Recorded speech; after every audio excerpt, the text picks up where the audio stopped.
Tandaan mo, hindi lang ikaw ang dehado dito. Pero kung hindi kita... Tama na! Tumigil na kayong dalawa! Pare-pareho lang tayong biktima rito. Tama. Pare-pareho lang tayong napaikot at nabulag ng kasinungalingan. Kayo lang ang nabulag ng kasinungalingan. Matagal ko nang alam kung ano ang mga nangyayari dito at matagal na akong lumalaban para doon. Kaya kasalanan mo rin kung bakit ka nandito. Dinala mo yung sarili mo sa sitwasyon na to. Eh hindi kasi ako katulad mo na mapagpaniwala at mahina. Marga! Tigilan na natin to! Gaya ng sabi mo, pare-pareho lang tayong mga biktima dito.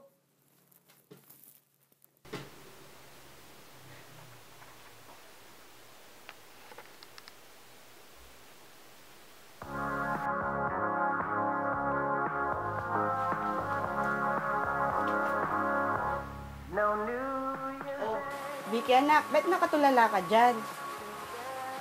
Vicky. Vicky. Halika, tingnan mo. Ang daming padala ng papa mo sa'yo, oh. Ma, kailan ba babalik si Papa? Ma! Huwag mo nang asahan, anak. Alam mo namang simula nung bata ka pa, hindi mo na siya nakita. Ang malaga ngayon, sustentado ka pa rin niya. Hindi naman sapat para sa atin. Bakit, Ma? Nasaan ba tayo ngayon? Heto, mahirap, di ba? Basta, anak, tandaan mo. Mga disenteng tao tayo. Hindi natin kailangan ng pera nila o sino pa man dyan. Hindi na baling ganito tayo. Hindi tulad nila. Mayayaman nga, pero illegal naman ang pera. Ibig sabihin ng nanay mo to. Ayaw kasi ni Mama na gusto lahat ng papanak ng pangangailangan natin. Paano? Ayaw niya magpapakutang manood kay Mama. Magpalit kasi. Kaya naman mga kasama! Papalpitin-idoman! Papalpitin-idoman! Ayan, mga nag-aaral na naman sa labas. Hindi ang titigil yung mga yan. Pag sa tingin nila, patos na ang lahat. Sandali lang Hello, sir? Opo, naayos ko na po. Nakuha ko na rin po yung mga impormasyong pinapakuha ninyo. Opo. Sige po. Sino yun? Boss mo? Oo may mga pinapaasikasong papers. Buti ka pa nga natanggap agad sa napakagandang posisyon.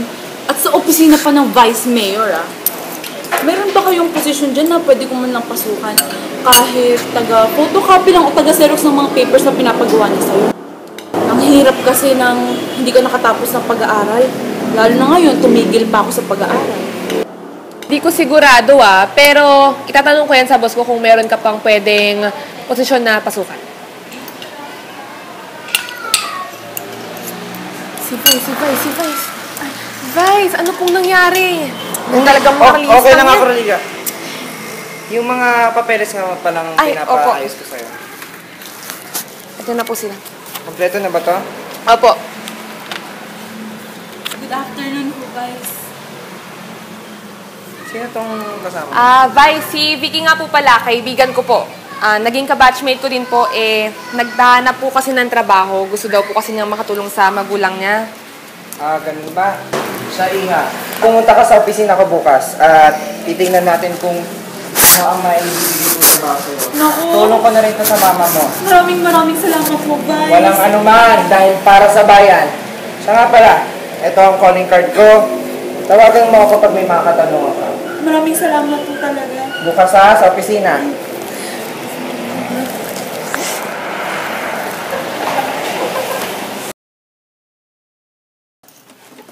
Vicky? Vicky?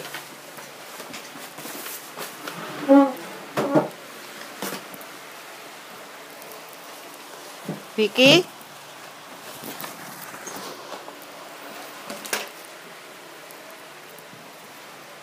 Vicky? Naku, napakabait niyo po talaga. Opo, bukas po ng umaga, pupunta po ako agad dyan.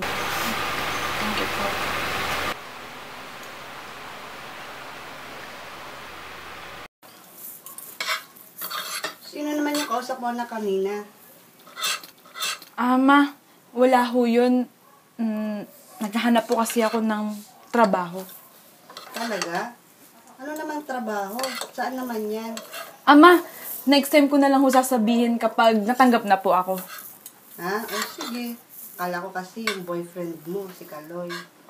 Ma, alam mo naman na wala ho ako mapapala kay Kaloy. Ano? Anong walang mapapala? Hindi pa ba sapat sa'yo ng mapala mo ay totoong pagmamahal? Ma, Vicky, anak, sinasabi ko sa'yo, hindi lamang pagmamahal ang mahalaga. Siyempre, hindi ka naman mapapakain ng pagmamahal eh. Pero sana, ang hanapin mo sa makakasama mo sa buhay ay yung tipong, yung totoo yung intention niya sa'yo. Yung kahit simple lang yung buhay nyo, pero alam mo na hindi ka niya iiwan at hindi ka niya pababayaan. Paulit-ulit kong sinasabi sa'yo, hindi na baling mahirap tayo. Lugmok, walang-wala. Basta, wag ka lang... Matulad sa'yo? Matulad sa'yo na iniwan na nga at niloko at hanggang ngayon hindi pa rin makaahon? Ganun ba?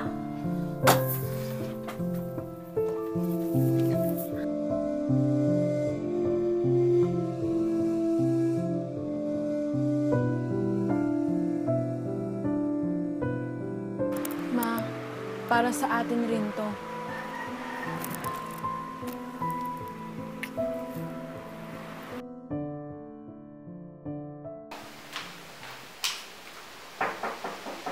Oh, Vicky! Finally!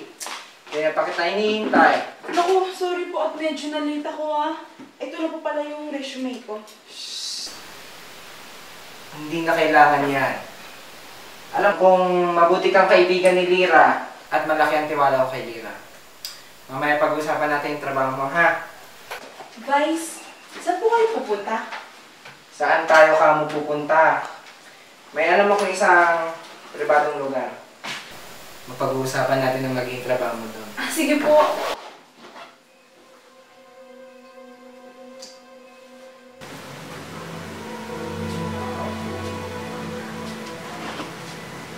Vice, bakit po tayong dalawa lang nandito? At ano po ba yung i-offer niyo sa aking trabaho at kailangan pa ganito ka-pribado ang aking usapan? Pa-inosente ka pa. Kala mo, hindi ko nararamdaman yung mga paiwatig mo. Alam ko namang gipit na kayo ng nanay mo.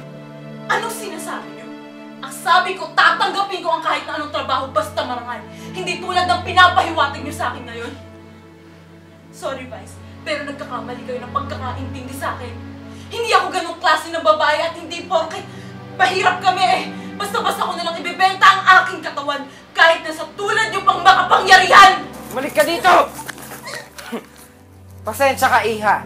Lahat ng gusto ko, nakukuha ko. Huwag kang mag-alala. Bukas na bukas, makakabalik ka sa pinag-aaralan mo. Ako mismo ang mag-i-sponsor sa scholarship mo! Hindi ako tatanggap ng ganitong tulong. Vice! Parang awan niyo na ako. Huwag niyo akong gawin sa akin to! Please! Huwag na...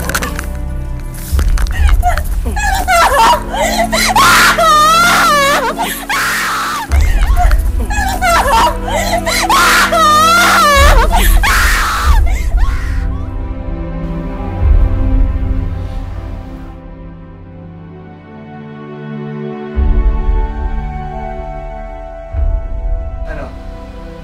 Simple lang naman yung trabaho ng ina-offer ko sa'yo, di ba? Napakawalang iya mo! Ayop ka! Wala ka na nga nagagawa para sa bayan! Gumagawa ka ba ng katarantaduhan? Di mo alam ang sakripisyong inalay ko dito sa bayan na to. Kayo lang naman mga hampas lupa ang hadlang sa punyetang lipunan na to!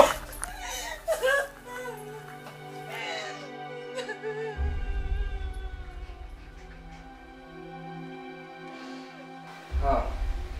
Kayo na bahala tong sa isang to, ha? Antayin niyo mabuti pag yan nakatakas. Saka pala, yung isang pinapautos ko sa inyo. Okay na ho, sir. Ayusin yung trabaho niyo, ha? Habulin mo! Habulin! Habulin mo!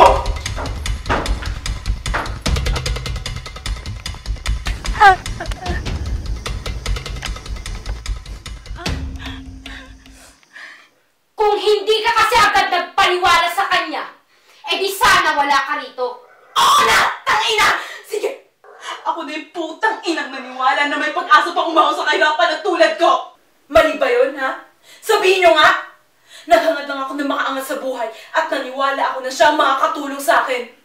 Masama ba mag-ambisyon kahit konti, ha? Hindi masamang mangarap o mag-ambisyon. Nasaksihan ko kung paanong mali ang maniwala na may isang taong handang tumulong para makaahon ka. Hindi dapat iasa sa iba ang pag-ahon sa kahirapan. Sarili mo lang ang dapat mong asahan. Sarili mo lang ang dapat mong paniwalaan. Makipaglaban ka nang hindi nangangailangan ng tulong ng iba. May sarili kang mga paa. Kaya mong tumayo ng sarili mo. May sarili kang utak. Paniwalaan mo yung mga idea at prinsipyo. Huwag ka nga maging sunod-sunuran. Nangyari na ang nangyari. Marga, hindi sa lahat ng pagkakataon kailangan mong lumaban.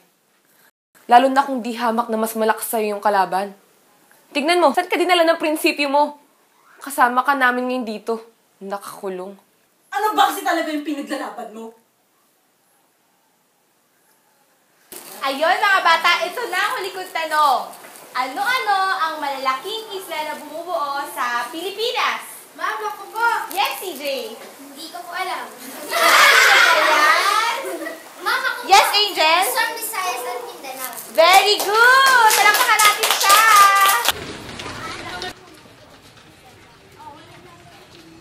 Hanggang ano oras ba dyan si Ellen? Sandali na lang yan. Ilang oras na lang eh, padating na si Vice dun sa munisipyo. Kailangan nakanda na yung grupo natin doon. Huwag kang mag-alala. Kalma. Abot tayo niyan. Oh, pinapalo. Tara na ba? Oo, kanina pa nga kami nandito eh. O ano, handa na ba yung mga placards na kailangan natin? O, tara na. Hoy! Bumaba ka dyan, Jomar! Jomar!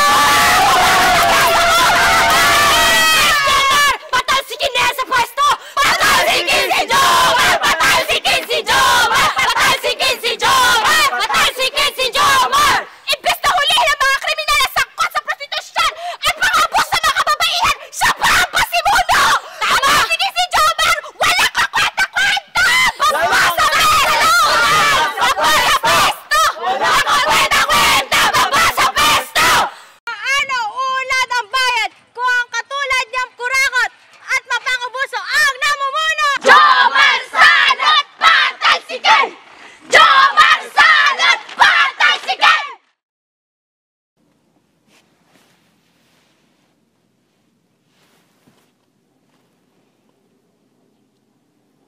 Hello, Lira. Oo, andyan ka na ba sa kantin? Yung mga papeles na pinapaayos ko sa'yo.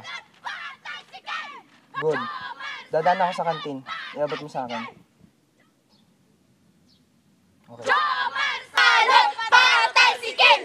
Jomar Salot Patalsikin! Kaya naman, mga kasama, sabay-sabay natin isigaw, Vice Jomar Tolentino, bumaba ka na sa pwesto! Patalsikin! Patalsikin si Jomar! Patalsikin si Jomar! Patalsikin! Mga kasama! Mga kasama! Kung meron ka pang natitirang yaman at kung ano pa man at kung may katitig kang malasakit sa bayan na ito, bumaba ka na sa pwesto. Dahil kung hindi, ibubulgar ko lahat ng baho mo! Tandaan mo yan! Tandaan mo! Mga kasama! Andyan na siya! Mabaliwan niyo ba?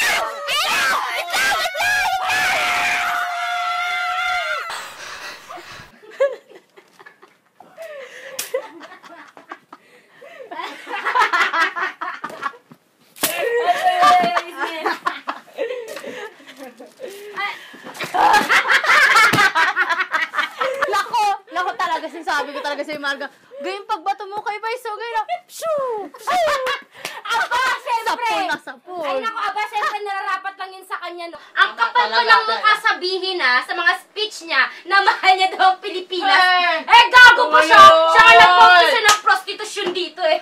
Palibhasa, anak siya ng puta eh. Oo, galing siya sa hirap. kaalaman at kapangyarihan. Ay nako, ako pag ako talaga napuno, hindi na talaga ako makapaghintay Ibubulgar ko na talaga yung tunay na kulay niya doon sa speech niya. Sa mismong speech niya, sinasabi ko sa'yo. Pero, Marga, sagado ka ba? Di ba delikado yung gagawin mo? Sa tingin ko, sapat na. Sapat na pinapalabas ng media ang rally at ang hangarin natin. Di ba ang goal naman talaga natin mapamulat ang mga Pilipino. Mapamulat sila na wag na maniwala sa putangin ng politika na yan. Pero, puta, ilalagay natin sa peligro ang buhay natin? Sang-ayon ako kay Neri, Marga. Tsaka, hindi natin trabaho yun. Ang mga dapat magbunyag sa mga kabalastugan niya, yung mga nasa hukom. Hukom! Sa tingin niyo ba, wala talagang pinapanigan ng hukom dito sa ating bansa? Kung wala talaga, di sana wala ng mga katulad ng politika, no? Di ba? Alam kong delikado, pero lalaban ako. Ayun nga! Kung ayaw nyo, kung nahihirapan kayo, di ako na lang. Di ba? Hindi ko naman kayo pinipilit na samahan ako Dahil sa kanya, nawalan ako ng kapatid. Ayun! Itinanggi niya nga at wala daw siyang kinalaman sa putang club na yon. Pues ako hindi naniniwala. Kasama yung kapatid ko sa negosyo niyang yon. At ito, nung nalaman niya na yung kapatid ko, marami nang nalalaman tungkol sa mga kalakaran doon. Pinapatay niya to mismo! Bahala kayo dyan! Siya.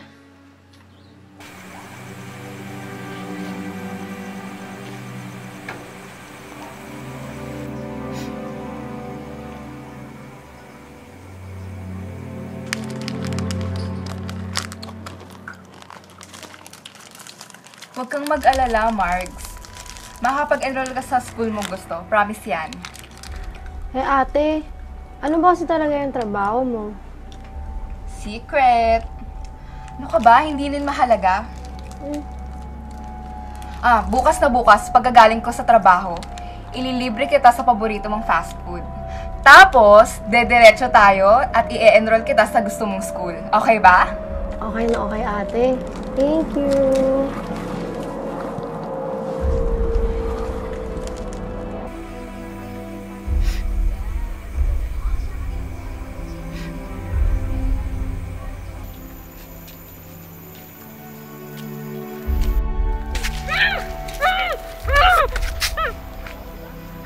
May naging pagkakamali ka rin tulad ng ate mo.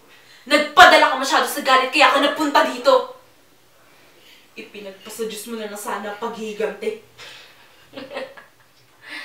Talagang wala kang alam di sana, ipinagpasa Diyos mo na lang din ang iyong kahirapan at hindi ka na umasa sa putang hayop na jowa na yon! Ano ba naman kayo? Naririndi na ako sa pagtatalo ninyo, Hanggang ngayon ba hindi pa rin malinaw na walang mangyayari kung mag-aaway-aaway lang tayo? Wala na tayong magagawa ngayon kundi yung magkaisa.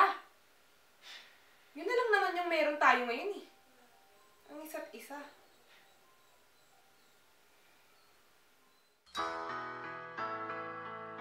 Sobrang proud talaga ako sa'yo, anak, at nakatapos ka ng pag-aaral. Oops, hindi lang basta graduate, ma. Cum laude pa. Ano ba pinakain mo sa mga professors mo, ha? Aba, nagmana lang tong si Lira sa ganda at talino sa akin. Ma, Pa, mana lang po talaga ako sa inyong dalawa. O siya, tara na at pumasok. Baka malate pa tayo.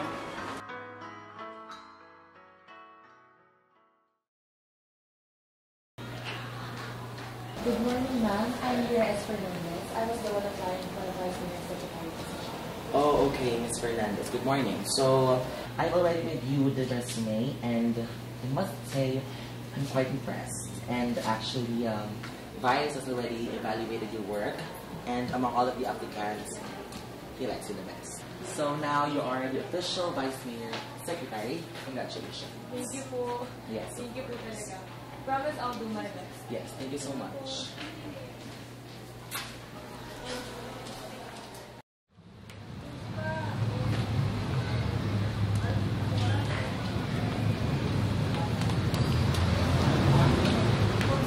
Miss, saka bang journalist? May mga bago ka na bang nakuhang balita tungkol kay Vice? Ha? Ay, sorry. Mukha ka kasing journalist o reporter sa pahayagan. Pasensya na. Hindi ako taga-media. Galing ako opisina ni Vice. Nag-apply kasi akong sekretary niya. Talaga? Ang alam ko, kapapalit lang niya ng sekretarya nung nakaraang buwan. Ang bilis naman niya magpalit. Nung nakaraang buwan lang, may sekretary din siyang bago. Sigurado ka ba dyan? Nako, miss. Huwag mo akong pagdudahan. Isa akong mamahayag. Hindi ako nagsasabi ng hindi base sa katotohanan. Nako, kung may dapat kang pagdudahan, yan, yung boss mo. Alam mo na ba yung latest? Yung sa Facebook. Yung tungkol sa mga realista at mga aktivista na nawawala. Di na kasi ako updated sa Facebook eh. Busy na masyado. Ay nako, miss. Marami ka namimiss sa buhay mo. Saglit lang. Kanina mo pa ako pinangangaralan eh. Hindi nga kita kilala. Oo nga pala. Si Alvin de la Cruz. Isa akong kolumnista sa pampunas ng puwet sa mga public CR. Lira S. Fernandez. Wait lang.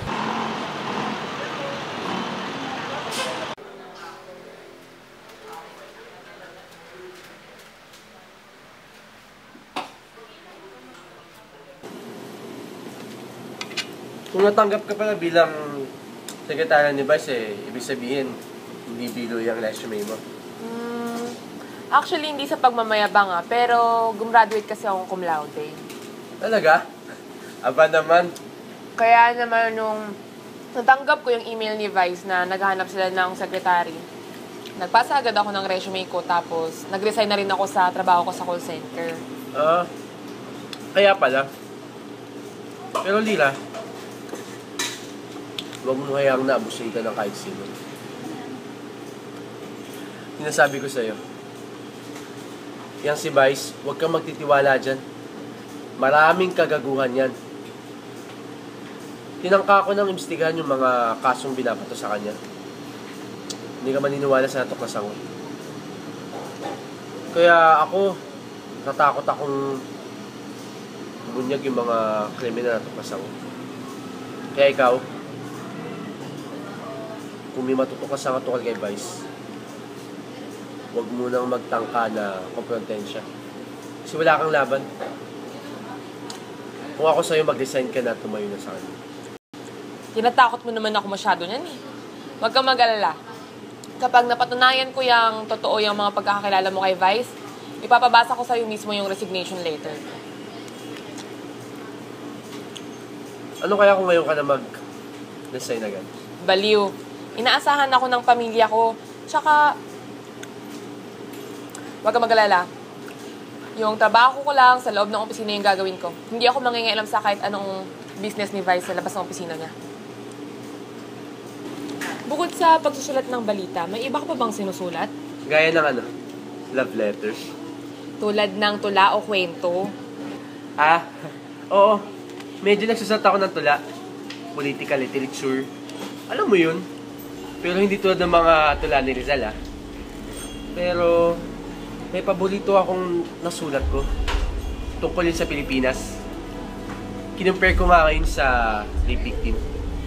Na kahit anong panlalaban niya, kapag hawak niya sa kamay ng taong nang nilip sa kanya, wala na. Mahihirapan na siyang makatakbo. Mahihirapan na siyang makawala. Mahihirapan na siyang makabangon. Deep. Ano ka ba? Wala naman yun sa pagiging cum laude mo. Sus, sa panahon ngayon, di na mahalaga yun. Huwag kang madama dyan.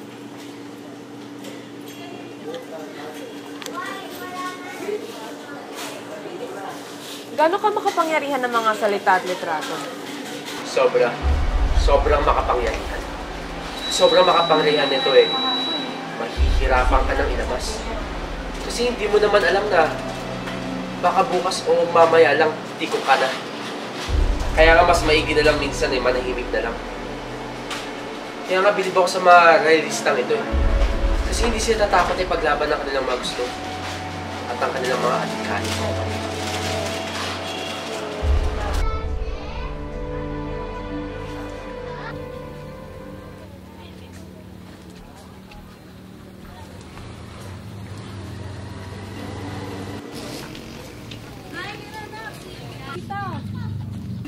pa siya nauwi hanggang ngayon. Ang huling sabi niya sa akin, mag-apply daw siya ng trabaho. Magkasama ba kayo? Oo. Nung may po nung nagkausap, ang sabi po niya, kasama niya si Vice Mayor. Doon po kasi siya nag-apply ng trabaho. Sabi po niya, tatawagan niya ako, pero hindi na po niya ako natawagan. Talaga? Ano po ano na kayong nangyari sa bata niyo? Ano naman ako maghanap? Hindi ko na alam ko anong gagawin ko. Si Vice, huwag ka magtitiwala dyan. Maraming kagaguhan dyan.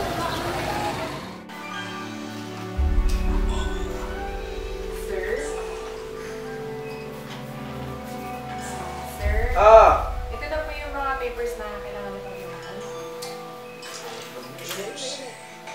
Sir. Kung may concerns ka, bukas na. Busy ako. Tatanong ko lang po sana kung kamusta po yung naging pag-uusap mo ni Vicky kahapon. Yung kompleto na to? Apo. Yang si Vicky. Siya nga pala. Tatanong ko sa'yo, ba't di nga pala pumunta si Vicky nun? Hindi ko siya nakarating? Hindi kami nagkita. Ang sabi mo niya kahapon, nagkasama daw po kayo? Hindi nga siya nakarating. Paano kami magkakasama? Hindi ko kayo nagkita? Makulit ka? Hindi ka kami nagkita. Hindi kami nagkita! Lumayas ka!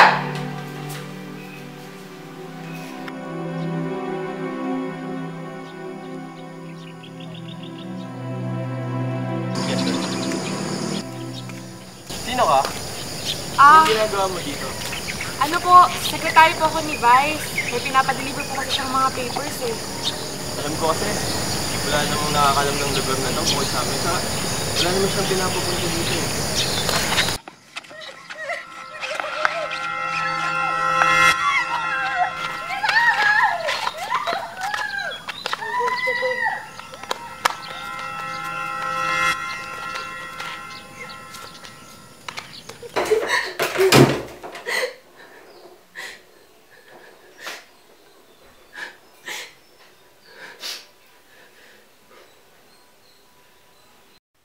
Bakit kasi hindi ka nagpasama sa mga pulis?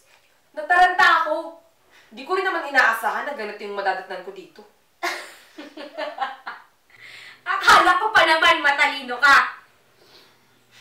Binigyan ka na nga ng babala ng Alvin na yun tungkol sa Jomar na yun. Hindi ka pa naniwala. Marga! Huwag mo kong umpisahan ha. Lahat tayo dito may pagkakamali. Ilang beses ko ba dapat sabihin sa'yo yun? Ano nang gagawin natin ngayon? Kailan ba tayong makakalaya? Ang tanong, kung makakalaya pa ba tayo? At kung oo, paano?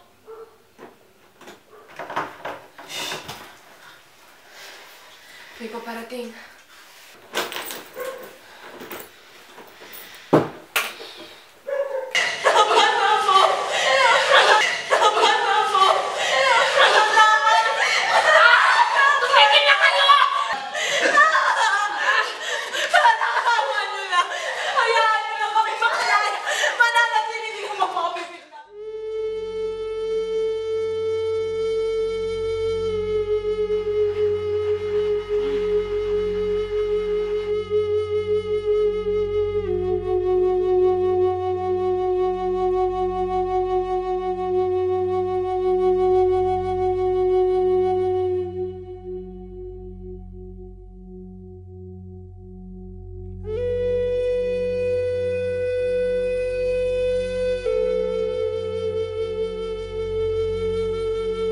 Bibigyan ko kayo ng 3 segundo para iligtas ang buhay niyo, ha? 3 segundo! Takbo! 1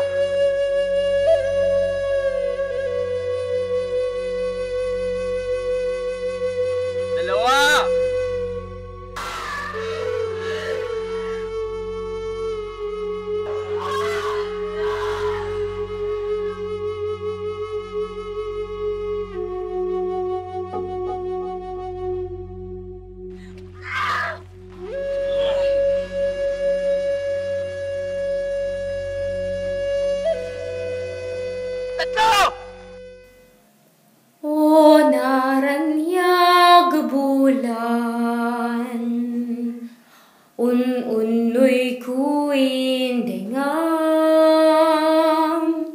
tu'y nasplaga silaw ko, ing kakat silawan.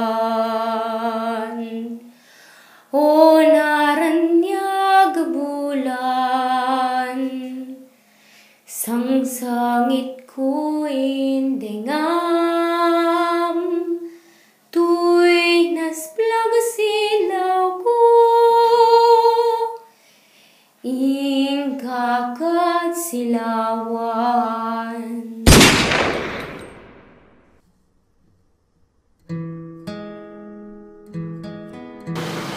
Oh, handa ka na ba? Sigurado ka ba sa ibubunyag mo?